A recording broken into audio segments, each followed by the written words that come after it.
Good evening to all of you. Myself Anjali Dikshit, and welcome to my course, which is on a practical approach to seismic method using Python and machine learning tools. So, I hope this lecture will be beneficial for you because today we'll be talking about the introduction to seismic method and its importance. So, first, let me share my slides with you.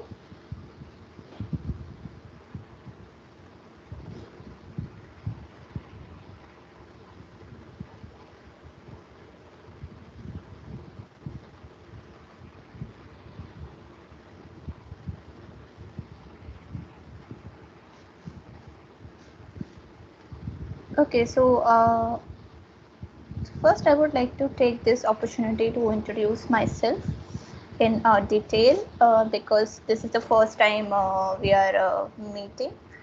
So here I am Anjali Dikshit, a PMRF scholar in the Department of Earth Sciences at IIT Kanpur, and my major research interest lies in like seismic attributes, seismic interpretation, seismic inversion, and deep learning.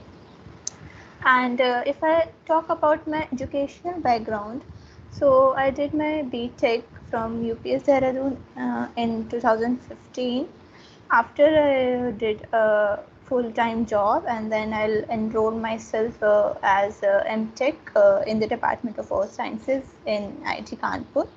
And in 2020, like upon completion of my MTech, I converted my MTech program into the PhD into the same department and under the same supervisor.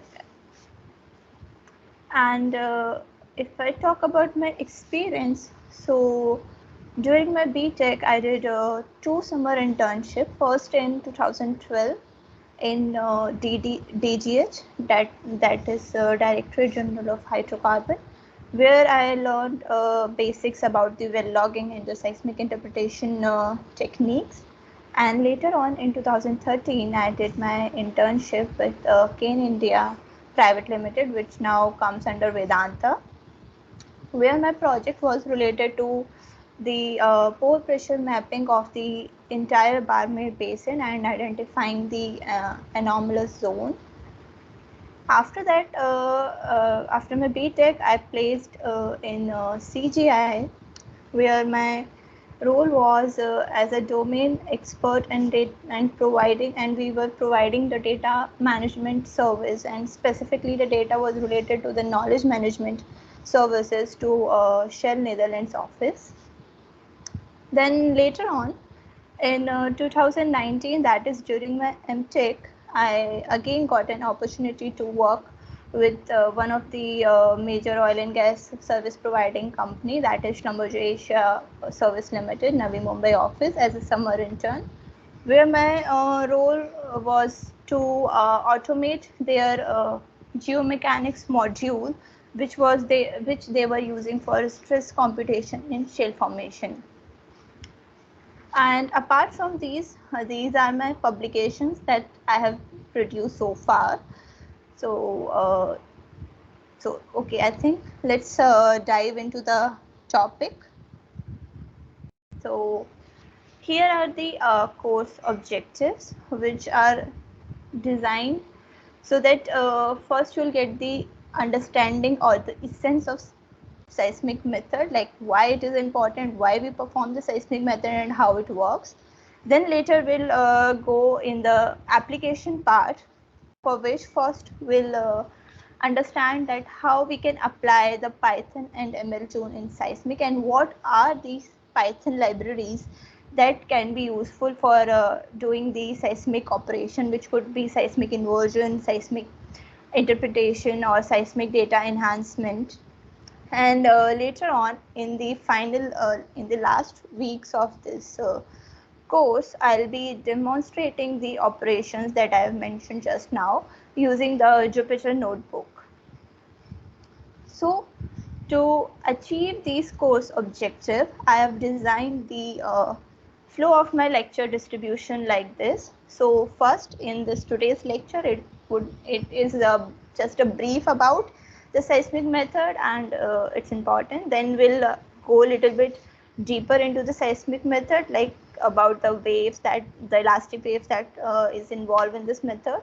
And then in the third week of this lecture, we'll understand the well logs, like how they are important, how they are relating to the seismic method, and how can we incorporate this information, this direct information, to perform the inversion or other seismic related tasks which help us to strengthen our interpretation or to validate our interpretation. And then later I'll show you the application of the existing Python libraries that are useful, that are specifically designed to perform the seismic operations.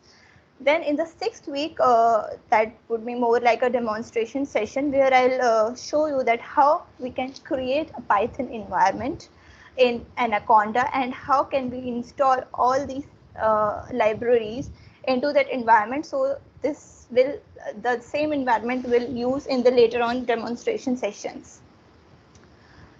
And then week 7 will be again a theoretical session, because I think that before going to the seismic inversion demonstration, first we should know a theory or little bit theory about the seismic inversion and what are the existing techniques, and why do we need to apply machine learning tools, because there are existing method into present in this, but why there's a need of applying the machine learning tools. So that we'll see in this theoretical lecture. And then again in the last 3 weeks there will be completely a demonstration sessions where we'll see that how we can load the data, how we can visualize that data, and identifying the subsurface configuration or subsurface structures using the visualizing the seismic data, and how we can perform the inversion. So moving ahead, first let's see what is geophysics. So as its name suggests that it's comprising of geo plus physics. So the physics, the available physics or the physical laws that we have, how we can apply it into the earth and understand its processes. So mainly we use the sound waves, gravity law, electricity, and magnetism. So what is the role of geophysicist in order to do that? So with the help of this physical properties, we can understand the subsurface configuration. Second, it also helps us to map the resources present in the subsurface, like petroleum, then mineral, groundwater. Also, it helps us in designing the man-made structures like dam, large buildings. So for that, in order to do that, we need to also mark the bedrock configuration and what is the property of that bedrock, and all those things we'll learn in the subsequent slides. So why geophysics matters? So as I mentioned that it helps us in identifying the major resources on which our life, a day-to-day life is running. So yeah, it is very important in that prospect. And on a broader prospect, it also helps us to understand the Earth's magnetism, how Earth's structure is, how the dynamics or the mental geodynamics is involving. So all those scientific aspect is also there, and how the subduction process, plate tectonics is involving. So yeah, this is the major role of the geophysics. So, but in this lecture series, we are focusing about the seismic method, or the seismology, we can say, where we study the seismic waves. So first question comes that why it is important. So first, it gives the high resolution, high accuracy, and also the higher depth of penetration with respect to the other methods. So yes, if we want to map the deeper feature of the earth, then seismic method is a good tool for for achieving that. Also, it helps us to identify our resources, our natural resources, that is mineral, groundwater, and the petroleum. So that's why we'll focus. So this whole course is focusing on the seismology. And even in seismology also there are several segments, but we are focusing on the control source seismology, and what is this we'll see in the later slides. So moving forward, let's first understand that how seismic method or the seismology works. So in this pictorial diagram, you can see that this is the surface interface, uh, and this is the subsurface. I think I can use my laser pointer to give a better visualization. Okay, so this is my source, and this source could be active or passive. And what is active and passive we'll see in the later slides. So just give you a brief idea that active method where we inject the energy, seismic energy to the ground, it's the active method. And the passive method where we use a natural energy that is released by earthquake or natural noises that we utilize to map the subsurface. So for example, if we hit a hammer or some dynamite or any kind of source through which we can generate the seismic waves, so what happens that these waves propagate into the subsurface and through the layers present in the subsurface, and their propagation, or I would say their velocity, is a function of rock physical properties, and how they are relating we'll see in upcoming slides. So when they propagate through the rocks, and after reflection or refraction, we record their responses or the ground movement using the seismograph, seismometer, or geophone that we call as a receiver. So with that response, we try to map the subsurface configuration. So this is the broader idea of the seismology. Okay. So now understand next what are these waves that are involved, because as I mentioned that the sound waves are the function, like velocity is the function of rock physical properties. So how different kind of waves we have, we can see in the next slides. So first category of these waves are the body waves. So as its name suggests that they passes through the body of the earth. And here under this category we have two type of waves. First is the P waves, and here the P stands for the primary or pressure or push-pull wave. Why we are saying this is a push-pull? Because here the particle present in the media experience the compression and rarefaction phenomena. So in this image, you can see that our wave is propagating along the x direction, and our particle is present here. So the motion that the particle is facing is compression and rarefaction. Also, it can be said that there is no rotational motion of that particle. So these waves are irrotational, although they are dilational, because due to the rarefaction the particle motion are dilating. And the another category of these waves is the S waves, where again here in this GIF file you can see that the wave propagation is in the x direction, whereas the particle motion is in the z direction or in the perpendicular direction, I would say. So that's why it is called as a transverse waves. and here the S stands for secondary or shear waves. And why these primary and secondary conventional is coming is because of the velocity or the travel time we record at our receiver. So P waves being the fastest wave received first at the seismogram or the receiver. So that's why we are saying it as a primary wave.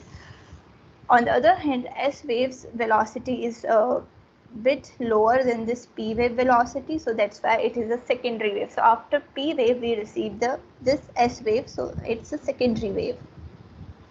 Also here, as it's involved the sharing and rotational phenomena is observed here. However, there is no volume change phenomena is observed during the passage of the passage of these waves. Now the another category of the waves comes as the surface waves. So again, as its name suggests, that it moves along the surface or just near the surface. So under that category, we have Rayleigh wave. So in Rayleigh wave, it's also called as a ground roll, because if you see the motion of the particle is in the elliptical form. So the particle goes round, feels the round motion. So that's why it is called as a ground roll. And here the direction of this is retrograding elliptical. Also, this wave show a very interesting phenomena, which is a dispersion. So, because here the velocity of the waves is not constant and it varies with the wavelength. So, as the waves goes down, the wavelength decreases. Similarly, the depth of penetration of this wave is also getting decreased. And in the same category, there is another wave called as a love wave. So here the particle motion is in horizontal direction, and that is a transverse, that is opposite to the direction of propagation of the wave. And the velocity in general, the velocity of love wave are greater than the Rayleigh wave. And if I talk about the seismology, where we want to capture the Earth's structure, so these waves are not very much of use, because they provide information about the surface, and we are more interested in to know the deeper interior of the Earth. So yes, they are, in that case, these waves act as a noise, and that's why we want to remove their response from our receiver. But there's an interesting thing about the surface is that, like, whenever we face the ground, like earthquake, so these waves are the most disastrous waves, because of their motions is mostly experienced on the surface, and it creates the shakiness of the building, and and that eventually lead to the collapse of the building. So yes, that these waves in that terms are more disastrous as compared to the body waves.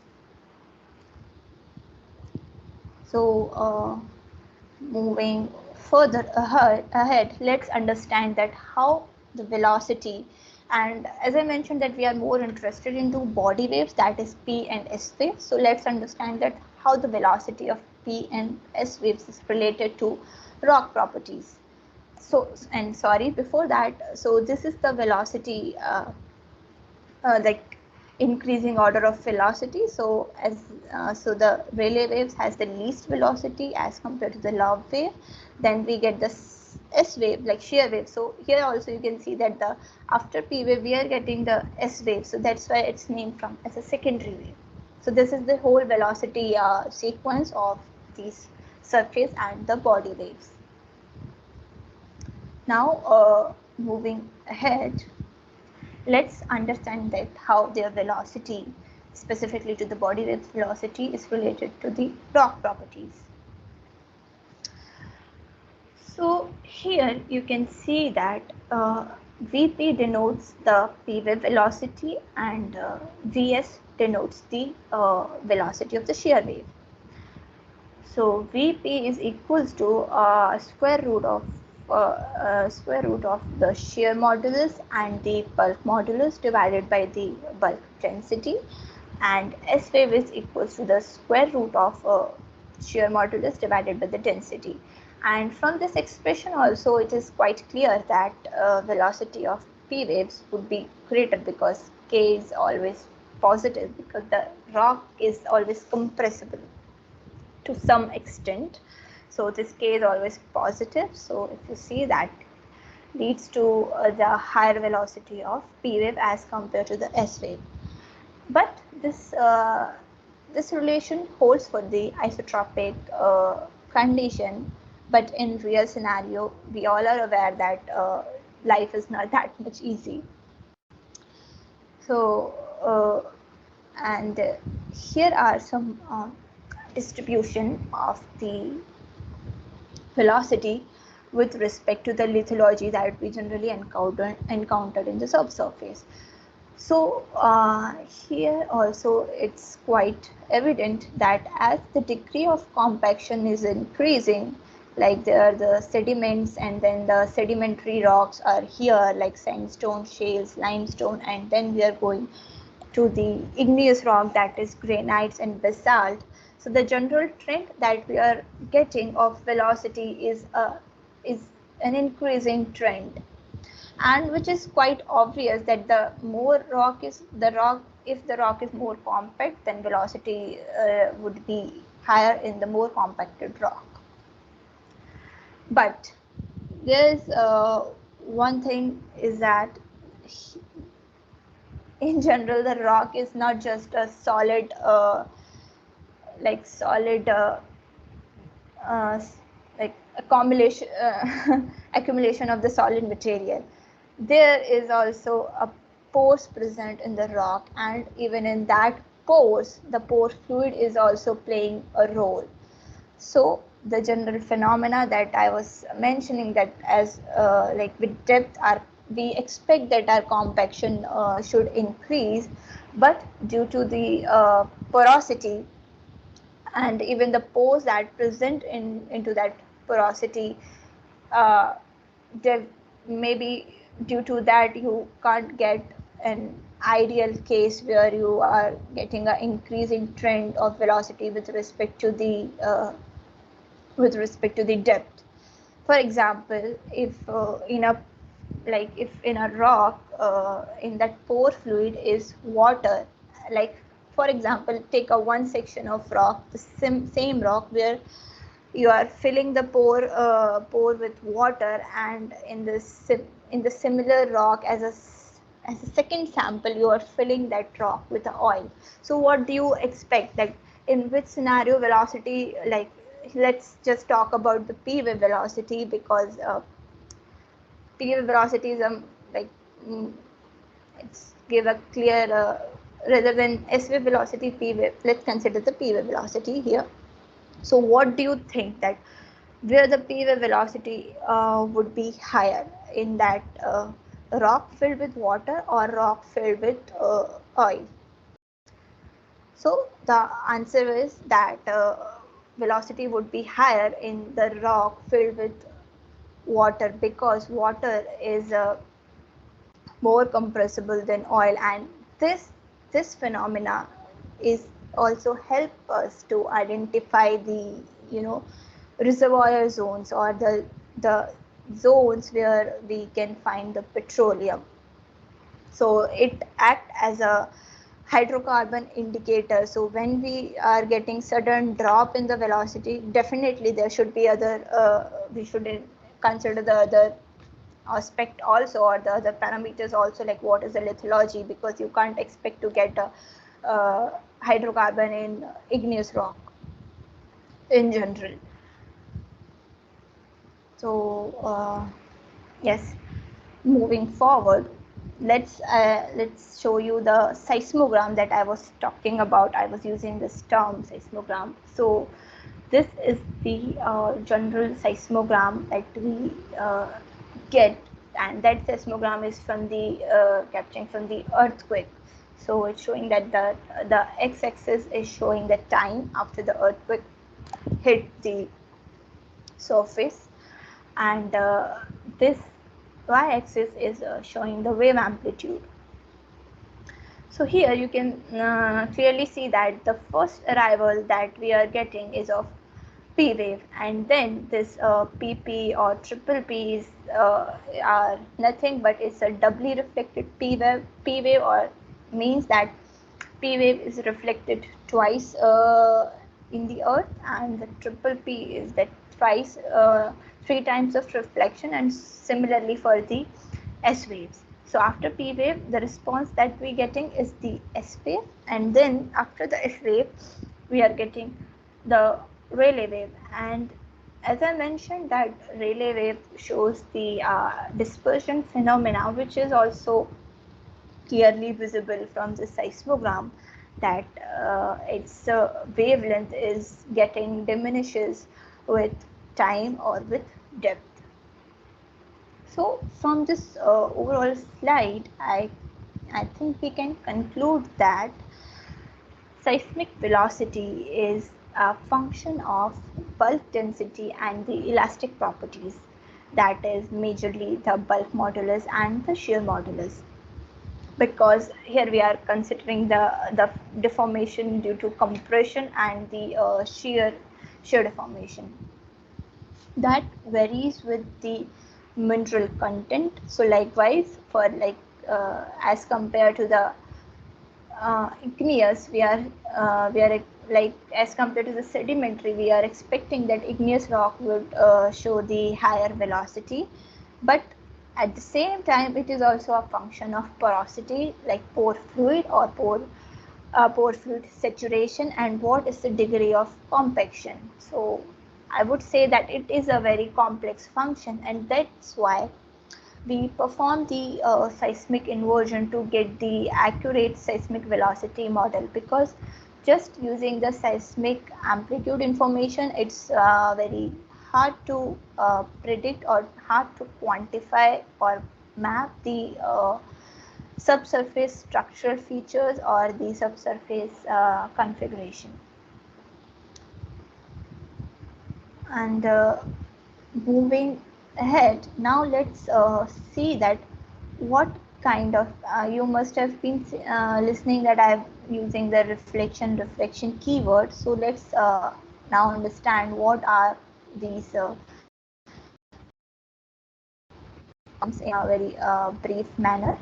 So here again I'm showing the source, which is active source, because we are adding, like, it's a man-made seismic energy we are trying to produce, so that's why it's an active source. So through that active source, so when this seismic energies are encounter an interface, it segregate as per the Snell's law. So first is the reflection wave. So when they so for the reflection wave, the angle of incident is equal to the angle of reflection as per the Snell's law. But when this angle is equal to the critical angle, then we get the head wave. And once this head wave exists through the interface, we are getting the refracted wave. And part of this energy is also transmitted to the below layers, which we called as a diving wave. And also there is one kind of wave, it is a direct wave, which travels at the top interface, which is an interface between the atmosphere and the layer, just a layer just below to that, I would say a layer 1. And here we have laid down the geophone receiver to record the response of each and every reflection and refraction wave, so which help us to map the subsurface structures. So now having understanding about the waves and how the waves partition when they hit the interface between two different layers having a different physical properties, and how their velocities related to the rock media. Now let's understand the seismology in little bit more detail. So here it's first is the passive method. So as I mentioned earlier, also in passive method we don't add any seismic energy. So the source of this passive method could be the earthquake or the natural seismic noises that's present in the earth. So in the first, and I hope you all can see this figure clearly. So in the top map is showing the earthquakes that have been occurred worldwide starting from 1991 to 1996. So this is the data of that period, and the color of these dots are showing the the the source of the earthquake or the focal point of the earthquake. So where this red point are showing the deeper earthquake, or this orange point which are ranging from the 70 kilometers to 300 kilometers are ranging for the intermediate earthquake, and this yellow points are showing the shallow earthquake for which the depth could be lie from the 0 to 70 kilometers.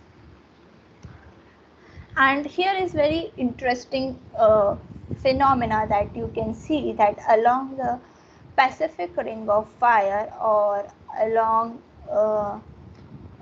along this mid-Atlantic ridge, we are getting earthquake having a magnitude greater than 8. And why it is so is because of this subduction boundary.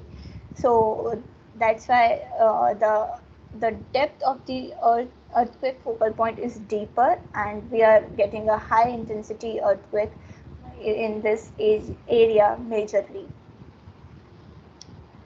So as this is a earthquake prediction, it's a very open field of research, and researchers have been working on this field in a very long time, and intense work they have been doing. Because the repercussion of earthquake are very disastrous. So in order to predict earthquake with the help of this international initiative, they have installed the permanent seismic recorders, or the seismic network. We call it as a global seismic network, GSN, that have been employed all over the globe. And even there are some seismic station that have been installed country wise also, and here you can see the information. So this earthquake stations also help us to apart from their disastrous effect, the earthquake help us to map the deeper feature, because we can't lay out the seismic array like I showed earlier, where we install geophone and use the seismic energy, that is an active method. We can't go up to the depth, around up to the even up to the mantle. It's very difficult to lay out such a long array of geophones. Like for if you want to just map the Moho discontinuity, which is lies between the depth of 30 to 50 kilometers, you have to lay down your seismic array line up to at least 1,000 kilometers, because in seismic the depth of penetration is generally 1/5 of your length of the array. So it's one one challenge with the active seismic method. So to map the deeper structures like the mantle and the core, we need to use the earthquake seismology, and with this earthquake seismology we were able to map the complete earth interior, where all the discontinuities are marked very well. And if you see this figure here, you can see that this D dash region is very marked prominently. And there's another interesting phenomena, that when you cross the outer mantle and go to the inner mantle, which is completely in molten stage, you can't see the effect of shear wave velocity. Shear wave velocity is completely diminished. So the earthquake seismology was the only evidence, gave this only evidence that this inner mantle is completely in the liquid form. And when we come to the core part, so here you can see again that shear wave velocity is appearing, because core is solid, so we are getting the shear wave velocity over here. And also is interesting that this shear wave velocity is pretty much lagging, or pretty much less as compared to the P wave velocity. And if we see in this core, the lag is even more as compared to the lithosphere part or the upper mantle part. And as we all know that this is the major composition, that first we see the oxides up to the depth of 3000 kilometers, and after that we get the iron alloy, and in this inner mantle it's completely in mortal stage, and in this solid core it's in the solid form. So now moving forward, let's see the other part, which is the active method. So here, as its name suggests, we add the seismic energy into the subsurface using various sources. And what are these sources? We'll see in the coming slides. So we call it as a controlled source seismology, because we can control the depth of penetration as by using designing the source, like what intensity, what type, like how much intensity we want through the source, that we can control, and up to what depth we want to go, that also again controlled by the length of the array or length of the geophone array that we will going to lay down. And this figure is a very interesting figure, I would say, because here you can clearly see that how the seismic data can help us to map the subsurface features. So here the salt structure, it's clearly visible. So like first is this A is the seismic section, and this below figure is the interpreted section.